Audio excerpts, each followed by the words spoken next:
Hello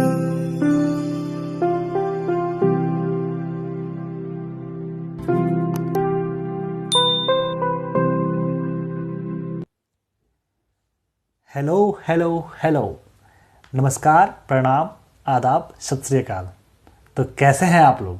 आशा करता हूँ कि शानदार तरीके से आप लोग अपनी लाइफ को एंजॉय कर रहे हो, अपनी सेहत, फैमिली और पढ़ाई का ध्यान काफ़ी अच्छी तरीके से रख रहे हो। मैं हूँ राज और मैं आप लोग के बीच उपस्थित हुआ हूँ आज से करंट अफेयर्स यानी 27 फरवरी का करंट अफेयर्स लेकर आप लोग के बीच उपस्थित हुआ हूँ।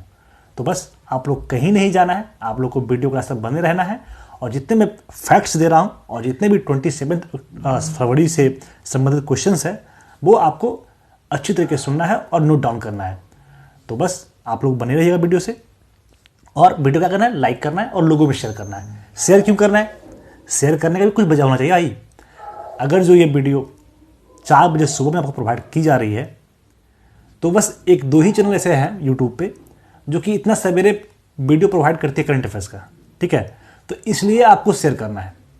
और 4 बजे ही क्यों की जाती है, इसके पीछे भी तो कुछ स्पेसिफिक रीज़न होगा।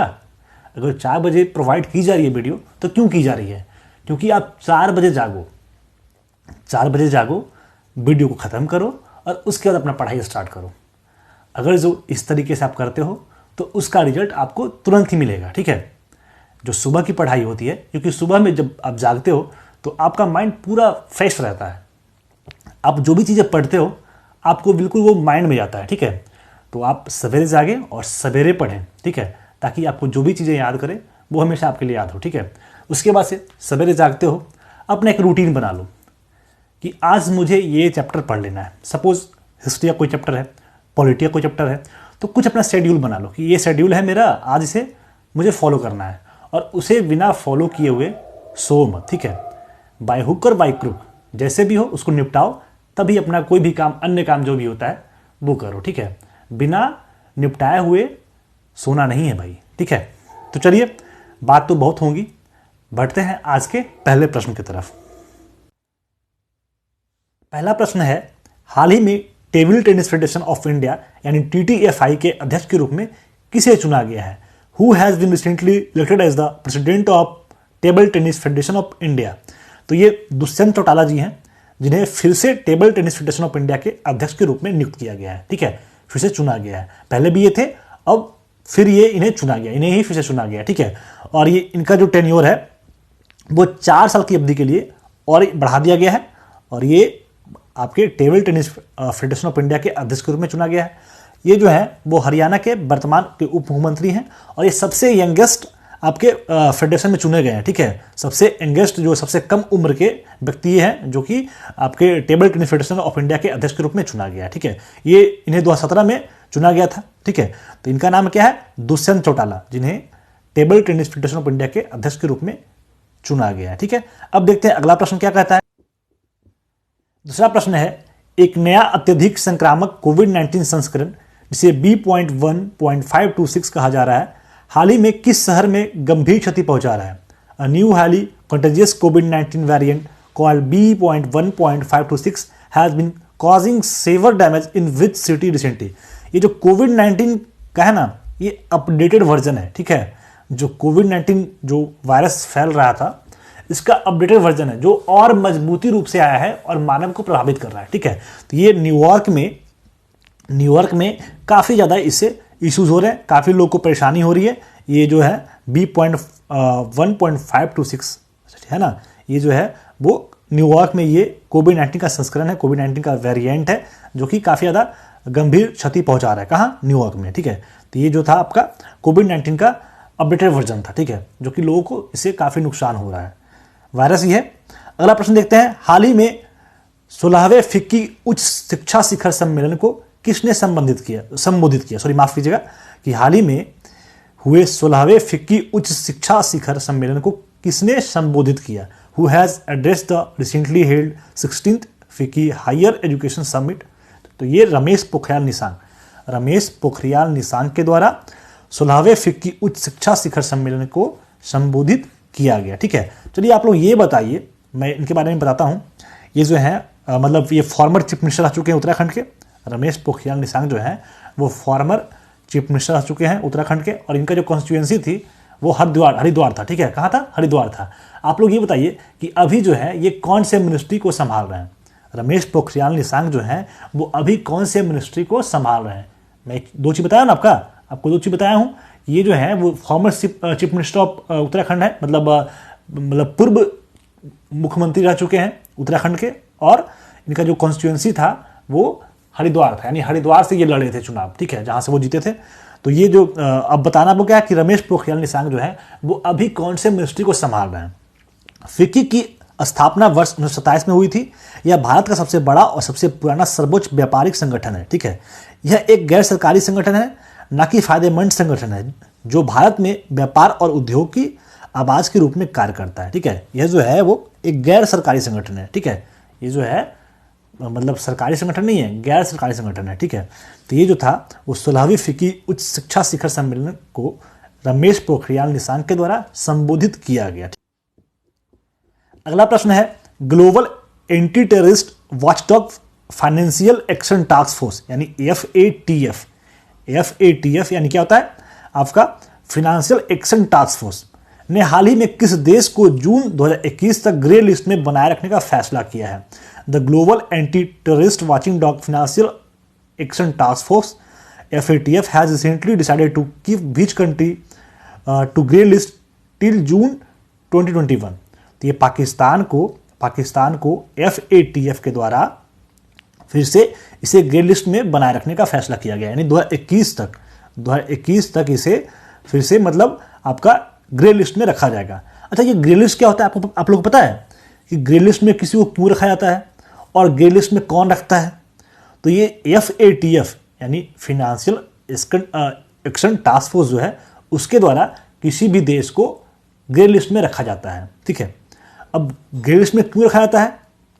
अगर जो कोई भी देश जो है वो आपको उस देश में टेररिस्ट एक्टिविटी हो रहा है, ठीक है, अगर जो उस देश के लोग जो हैं वो संलिप्त हो रहे हैं टेररिस्ट एक्टिविटी में और मनी लॉन्ड्रिंग जैसे घटिया काम कर रहे हैं, तो वैसे देशों को आपके मतलब ग्रे लिस्ट में रखा जाता है। ठीक है, यह जो है मतलब जो भी लोग टेरर फंडिंग कर रहे हैं और मनी लॉन्ड्रिंग की घटनाओं में मतलब शामिल हैं, वैसे देशों को ग्रे लिस्ट में रखा जाता है। ठीक है, और ये जो FATF होता है वो वैसे देशों को ग्रे लिस्ट में रखते हैं। ठीक है, और उस पर काम करते हैं। ठीक है, अच्छा, किसी भी शहर को, किसी भी देश को, शहर नहीं, किसी भी देश को अगर जो ग्रे लिस्ट में रख रहे हैं तो उससे उस देश का नुकसान क्या होगा आप लोगों को पता है? तो इसकी वजह से क्या होगा, जैसे IMF हो गया, वर्ल्ड बैंक हो गया, यूरोपियन यूनियन हो गया, तो ये सब जो संस्था है ये सब जो है वो आर्थिक रूप से मदद करता है देशों को। जैसे आप लोग सुनते होंगे, देखते होंगे कि वर्ल्ड बैंक के द्वारा मतलब कोई स्टेट के साथ में आपका MOU हुआ है, मेमोरेंडम ऑफ अंडरस्टैंडिंग हुआ है, कुछ ऋण देने का होता है ना। तो ग्रे लिस्ट में वही होता है कि अगर जो किसी भी देश को ग्रे लिस्ट में शामिल किया गया है तो वैसे देशों को IMF के द्वारा, वर्ल्ड बैंक के द्वारा, यूरोपियन यूनियन के द्वारा आर्थिक रूप से मदद नहीं किया जाएगा। ठीक है, तो इससे क्या होगा, उस देश का जो अर्थव्यवस्था होगा उस पर नकारात्मक प्रभाव पड़ेगा। ठीक है, तो ग्रे लिस्ट के बारे में ये हो गया। तो आई होप आप लोग को चीज़ें समझ में आ रही हैं। ठीक है, तो अब देख लीजिए इसके बारे में कुछ फैक्ट्स है कि FATF ने अक्टूबर 2020 में पाकिस्तान को ग्रे सूची में रखा था। ठीक है, ये जो है वो 2020 अक्टूबर से ही ग्रे लिस्ट में रहा है। ठीक है, यह निर्णय लिया था कि FATF, विश्व बैंक, एशियाई विकास बैंक, अंतर्राष्ट्रीय मुद्रा कोष और यूरोपियन संघ पाकिस्तान को सहायता प्राप्त करना जारी रखेगा। ठीक है, भारत FATF को सदस्य होने के नाते पाकिस्तान को बार बार वित्तीय अपराधों को रोकने के लिए, अंतर्राष्ट्रीय मानकों का पालन करने के लिए आवश्यक कदम उठाने के लिए कहता है। ठीक है, तो जो भी लोग वहाँ के टेररिस्ट एक्टिविटी में शामिल होते हैं, मनी लॉन्ड्रिंग में शामिल होते हैं, तो वैसे लोगों को, मतलब वो वैसे कम्युनिटी को पाकिस्तान को बोलता है कि भाई ये लोग को हटाओ, और मतलब अगर जो ये सब काम में संलिप्त रहोगे तो आप ग्रे लिस्ट में रहोगे। ठीक है, तो ये भारत के द्वारा हमेशा उनको बांध किया जाता है। ठीक है, कि आप लोग सुधर जाओ। ठीक है, तो ये था आपके पाकिस्तान के बारे में जो उसे ग्रे लिस्ट में रखा गया है। अब कुछ पाकिस्तान के बारे में इंपॉर्टेंट फैक्ट्स है, वो देख लीजिए। प्राइम मिनिस्टर है इमरान खान और प्रेसिडेंट कौन है? अरीफ अलवी। कैपिटल हो गया इस्लामाबाद, सबको पता होगा। लार्जेस्ट सिटी से कराची है। अपर हाउस को बोलते हैं सीनेट और लोअर हाउस को बोलते हैं नेशनल असेंबली। ठीक है, तो ये जो है पाकिस्तान के बारे में इंपॉर्टेंट फैक्ट्स हुआ। अब देखते हैं अगला प्रश्न। अगला प्रश्न है, हाल ही में जॉर्जिया के प्रधानमंत्री के रूप में निम्नलिखित में से किसे चुना गया है? Who among the following has been recently elected as the prime minister of Georgia? तो इराकली गरीबासिली को जॉर्जिया के प्रधानमंत्री के रूप में फिर से चुना गया। ठीक है, फिर से नहीं, मतलब जॉर्जिया के प्रधानमंत्री के रूप में चुना गया। किन्हें? इराकली गरीबासिली। देखिए वर्ड्स का, देखिए जो वर्ड्स, एक वर्ड होता है ना, उसका क्या वैल्यू होता है। मैं क्या बोला? फिर से चुना गया है। फिर से चुना गया मतलब फिर सिर्फ लगा दिया और एक चुना गया है। तो ये जो वर्ड है ना, वो बहुत ही ज़्यादा अहम बात रखता है। अगर जो कोई बात को आप अच्छी तरीके से बोल रहे हो ना, तो आपका वैल्यू अलग लेवल का होता है। अगर जो उसी बात को अगर जो गलत तरीके से बोलते हो, तो फिर आपका वैल्यू क्या होता है वो आप लोग खुद रियलाइज़ कर सकते हो।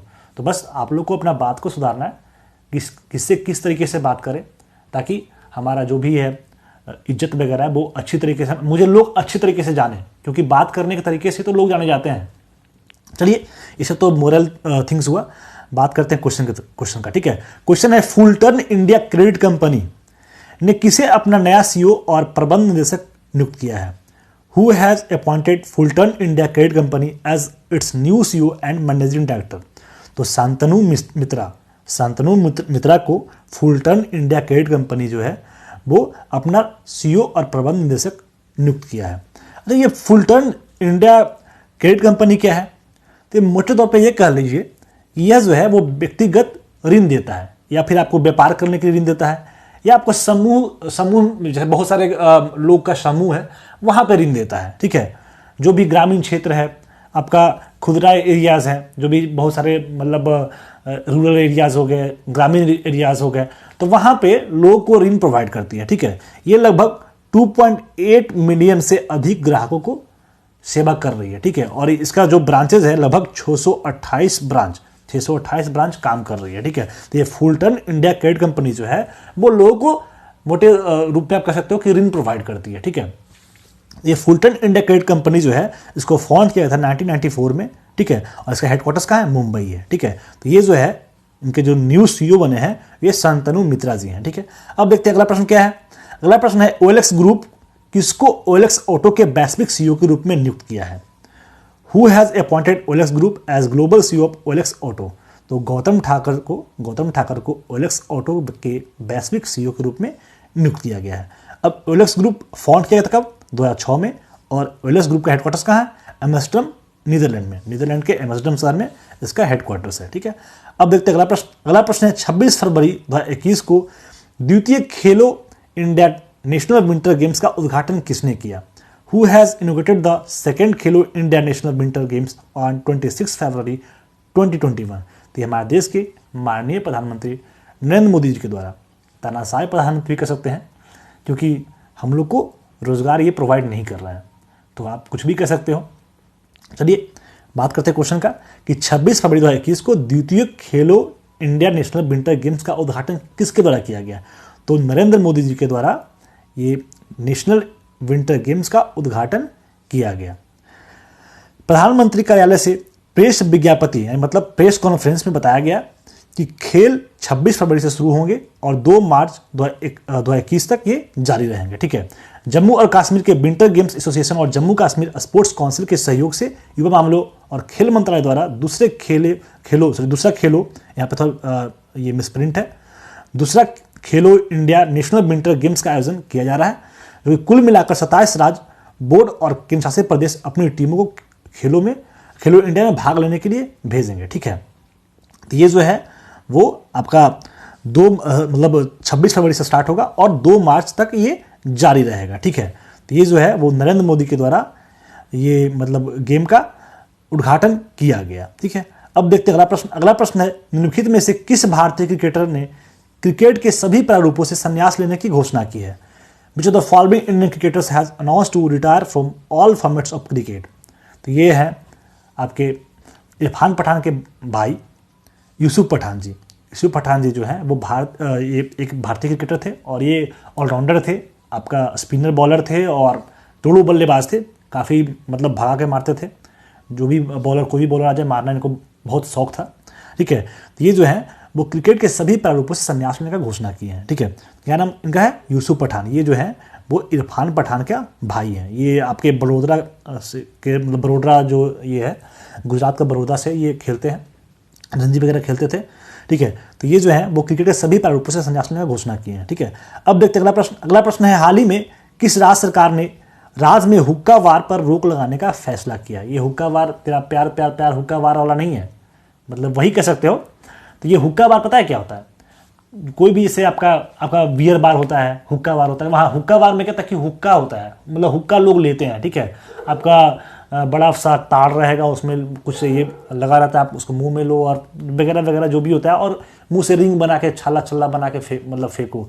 सिगरेट का ही प्रकार है। ठीक है, तो पर सिगरेट नहीं होता है, आप पंजाब वगैरह में देखते होगे हुक्का लोग पीते हैं। ठीक है, तो ये जो हुक्का बार है वो झारखंड में ये डिसाइड किया गया है कि मतलब अब राज्य में कहीं भी हुक्का बार नहीं होगा। ठीक है, अगर जो हुक्का बार कोई अगर जो गैर कानूनी रूप से खोल कर रखेगा तो उस पर कार्रवाई की जाएगी। अब क्या कार्रवाई की जाएगी ये भी देख लीजिए। तो झारखंड सरकार ने राज्य में हुक्का बार पर रोक लगाने का फैसला किया है। राज्य में अब हुक्का बार को पूरी तरीके से बैन कर दिया गया है।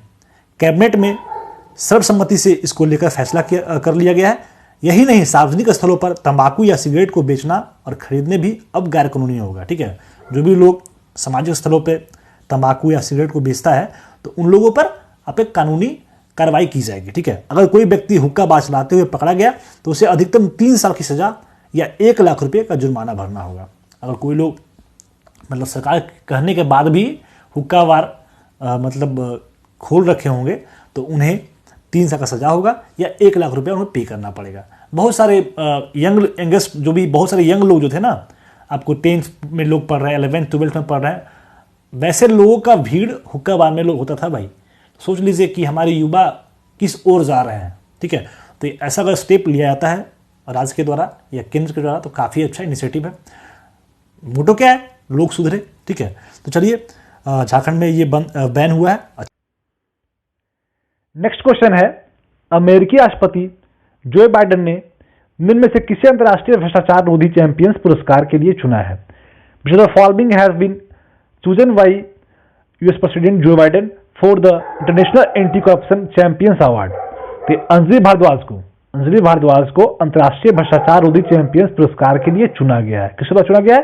जो बाइडेन के द्वारा, जो कि अमेरिका के राष्ट्रपति बने हैं। ठीक है, अमेरिका ने सामाजिक कार्यकर्ता अंजलि भारद्वाज को अंतर्राष्ट्रीय भ्रष्टाचार रोधी चैंपियंस अवार्ड यानी एंटी करप्शन अवार्ड से सम्मानित किया है। अंजलि भारद्वाज सतर्क नागरिक संगठन की संस्थापक हैं। इसके तहत वे सरकार में पारदर्शिता रखने और जवाबदेही तय करने के साथ ही नागरिकों की सक्रिय भागीदारी को बढ़ावा देने की दिशा में कार्य करती है। ठीक है, तो ये जो है वो अंजलि भारद्वाज जी हैं जिन्हें अंतर्राष्ट्रीय भ्रष्टाचार रोधी चैंपियन पुरस्कार के लिए चुना गया। किन्हें चुना गया? अंजलि भारद्वाज जी को। तो बिल्कुल आप लोग याद कर लीजिएगा। अगला प्रश्न है, तमिलनाडु सरकार ने सरकारी कर्मचारियों को रिटायरमेंट आयु को बढ़ाकर कितने साल करने की घोषणा किया है? How many years has the Tamil Nadu government announced to increase the retirement age of government employees? जो भी गवर्नमेंट एम्प्लॉइज थे उनकी आयु बढ़ाकर कितने साल करने की घोषणा किया गया है?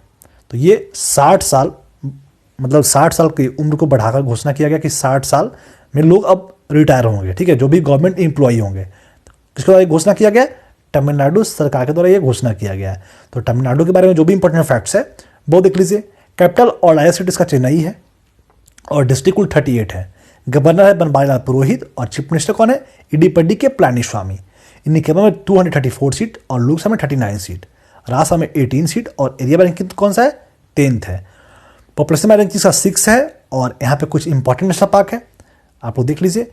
गुंडिया नेशनल पार्क हो गया, gulf of Mannar marine national park हो गया, इंदिरा गांधी नेशनल पार्क हो गया, मुदुमलाई नेशनल पार्क और मुखूर्ती नेशनल पार्क। तो ये कुछ इंपॉर्टेंट नेशनल पार्क हुआ। आप लोग को ये बताना है कि तमिलनाडु जो है वो भारत के किस किस स्टेट यानी किस किस राज्य से बाउंड्री टच करता है। तो इस प्रश्न का आंसर आप लोगों को देना है। ठीक है, अब देखते हैं अगला प्रश्न क्या है। अगला प्रश्न है, जल शक्ति मंत्रालय के पेयजल और स्वच्छता विभाग ने स्वच्छ मशहूर स्थलों के चौथे चरण के अंतर्गत देश के कितने महत्वपूर्ण स्थानों को चुना है? How many important places in the country have been selected by the department of drinking water and sanitation of the ministry of water power under the 4th phase of clean landmarks? कि कुल 12 स्थलों को 12 स्थलों को जल शक्ति मंत्रालय के पेयजल और स्वच्छता विभाग ने स्वच्छ मशहूर स्थलों के चौथे चरण के अंतर्गत चुने हैं। कितने स्थान को? 12 महत्वपूर्ण स्थानों को चुने हैं। अब ये 12 महत्वपूर्ण स्थान कौन कौन है एक बार वो आप लोग देख लीजिए। तो ये हो गया आपका अजंता का गुफा जो कि महाराष्ट्र में है, जैसलमेर किला जो कि राजस्थान में है, सूर्य मंदिर जो कि आपका उड़ीसा में है, बांके बिहारी मंदिर जो कि उत्तर प्रदेश में है, सांची स्तूप मध्य प्रदेश में, रामदेवरा राजस्थान में, रॉक गार्डन जो है चंडीगढ़ में, आगरा किला जो है उत्तर प्रदेश में, उसके बाद से कुंभलगढ़ किला हो गया राजस्थान में, गोलकुंडा फोर्ट तेलंगाना में, डल झील जम्मू कश्मीर और काली घाट मंदिर जो कि पश्चिम बंगाल में। तो ये कुल इतने स्थलों को, कुल 12 स्थलों को जल शक्ति मंत्रालय के पेयजल और स्वच्छता विभाग के द्वारा स्वच्छ मशहूर स्थलों के चौथे चरण के अंतर्गत ये चुना गया। कितने स्थलों को? 12 महत्वपूर्ण स्थलों को। ठीक है, तो काफ़ी अच्छी बात है। अब देखते हैं अगला प्रश्न क्या है कि हाल ही में चुनाव आयोग ने कितने राज्यों में विधानसभा चुनाव की घोषणा की है? Recently election commission has announced assembly elections in how many states? ये कुल 4 राज्यों में चुनाव आयोग ने राज्य में विधानसभा के चुनाव करने की घोषणा की है। अब ये राज्य कौन कौन से हैं वो देख लीजिए। तो असम हो गया, केरला हो गया, तमिलनाडु और वेस्ट बंगाल। असम, केरला, तमिलनाडु और वेस्ट बंगाल ये 4 राज्य है और एक यूटी है यानी केंद्र शासित प्रदेश पुडुचेरी। वहाँ पे विधानसभा का चुनाव करने का मतलब विधानसभा चुनाव का घोषणा किया गया। किसके द्वारा? चुनाव आयोग के द्वारा। ठीक है, पश्चिम बंगाल में सबसे ज़्यादा 8 चरणों में चुनाव होगा, जबकि असम में 3 चरणों में चुनाव होगा। तमिलनाडु, केरल और केंद्र शासित प्रदेश पुडुचेरी में एक ही चरण में चुनाव संपन्न किया जाएगा। और ये चुनाव का रिजल्ट कब आएगा? 2 मई को इसका रिजल्ट आएगा। तो ये कुल 4 राज्य असम, केरला, तमिलनाडु और वेस्ट बंगाल और एक आपका यूटी हो गया पुडुचेरी में आपका विधानसभा का चुनाव करने का घोषणा किया गया, जिसका रिजल्ट कब आएगा? 2 मई को रिजल्ट आएगा। ठीक है, अब देखते हैं अगला प्रश्न। अगला प्रश्न है बार बार अंतर्राष्ट्रीय दलील के बाद किस देश ने कोविड-19 पीड़ितों को दफनाने की अनुमति दी गई है? ठीक है, कौन से देश में आपके बार बार अंतर्राष्ट्रीय दलीलों के बाद किस देश के द्वारा जो भी कोविड-19 पीड़ित लोग हैं उनको दफनाने की अनुमति दी गई है? Which country has finally permitted the burial of covid victims after repeated international plans? तो ये जो है श्रीलंका जो देश है उनके श्रीलंका के देश के द्वारा जो भी कोविड-19 पीड़ितों को जो भी कोविड-19 से पीड़ित लोग होंगे उनको दफनाने का अनुमति दिया गया। ठीक है, अब श्रीलंका का बात है तो श्रीलंका के बारे में जो भी इंपॉर्टेंट फैक्ट्स है वो देख लीजिए। कैपिटल हो गया आपका श्रीजवर्धने कोटे जो कि आपके लेजिस्लेटिव कैपिटल है, और कोलंबो जो है जो एग्जीक्यूटिव एंड जुडिशियल कैपिटल है। तो जो मेन कैपिटल है, जो अगर क्वेश्चन कभी एग्जाम में पूछा जाएगा कि श्रीलंका का राजधानी कहाँ है, तो कोलंबो जो है श्रीलंका की राजधानी है। बाकी आपका लेजिस्लेटिव कैपिटल जो है वो श्रीजवर्धने कोटे है। राजा सिटी सा कोलंबो हो गया, और ऑफिशियल लैंग्वेज कौन हो गया? सिन्हाला और तमिल। प्रेसिडेंट है गोटाबाया राजपक्षे और प्राइम मिनिस्टर कौन है? महिंदा राजपक्षे। ये दोनों अपने भाई हैं और दोनों देश के प्राइम मिनिस्टर और प्रेसिडेंट के पद को संभाले हुए हैं। ठीक है, करेंसी हो गया श्रीलंकन रूपी। तो ये जो था वो श्रीलंका के बारे में फैक्ट्स था। आप लोग ये बताइए जो श्रीलंका और भारत के बीच में जो रेखा है या जो एक दूसरे से जोड़ता है वो कौन सा रेखा जोड़ता है, या श्रीलंका और भारत को अलग करने वाली रेखा को क्या बोलते हैं? तो ये प्रश्न का आंसर आप लोगों को कमेंट में करना है। ठीक है, जो भी मैं प्रश्न पूछ रहा हूँ सारे प्रश्न का आंसर आप लोग कमेंट में जरूर कीजिएगा। ठीक है, मैं यही चीज़ एक्सपेक्ट करके आपसे क्वेश्चंस पूछता हूँ कि आप लोग इसका आंसर दिया करो। तो जो भी लोग देते हैं तो उनको काफ़ी ज़्यादा फायदा मिलेगा, और उन्हें फ़ायदा मिल भी रहा होगा, उन्हें ये रियलाइज़ हुआ होगा। जो लोग नहीं दे रहे हैं वो मूर्खता कर रहे हैं, इसका कोई फ़ायदा नहीं है। अगर जो आप लोग देते हो तो आपको चीज़ें याद हो जाती है। ठीक है, कभी भी आप इन फ्यूचर कभी भूलोगे नहीं। अगर जो नहीं भूलोगे, कभी भी एग्जाम में पूछ लिया तो आप गलती नहीं करोगे तो आपको नंबर आएंगे तो आपका रिजल्ट होगा। तो आपको क्या करना है वो आप देख लो। रिजल्ट लेना है या नहीं लेना है, इट्स अप टू यू। ठीक है, अब देखते हैं क्वेश्चन द लास्ट है। जो प्रश्न कल आप लोगों से पूछा गया था उस प्रश्न के बारे में बात करते हैं। प्रश्न था निर्यात संगठन फियो ने नए अध्यक्ष के रूप में निम्न में से किसे नियुक्त किया है? Which of the following has been appointed by the export organization FIO as the new chairman? ठीक है, तो इस प्रश्न का आंसर देख लीजिए किनके द्वारा दिया गया है। तो डॉक्टर डी आई राठौड़ के द्वारा इस प्रश्न का आंसर दिया गया है, जो कि इसका आंसर क्या है? ए शक्तिवेल जो है वो निर्यात संगठन फियो के नए अध्यक्ष के रूप में चुने गए हैं। ठीक है, तो और भी जो प्रश्न पूछे गए थे देख लीजिए। उत्तराखंड के बारे में मैम पूछी थी कि उत्तराखंड के बारे में जो भी आपके चीफ मिनिस्टर वगैरह कौन कौन है, इसका आंसर दीजिए। तो ये चीफ मिनिस्टर जो है त्रिवेंद्र सिंह रावत और गवर्नर बेबी रानी मौर्य, ठीक है। और ये Uttarakhand located on the Bhagirathi river, जो उत्तराखंड जो शहर है वो भागीरथी रिवर के किनारे बसा हुआ है, ठीक है। और जो आंसर था उसका ए शक्ति वेल था, ठीक है।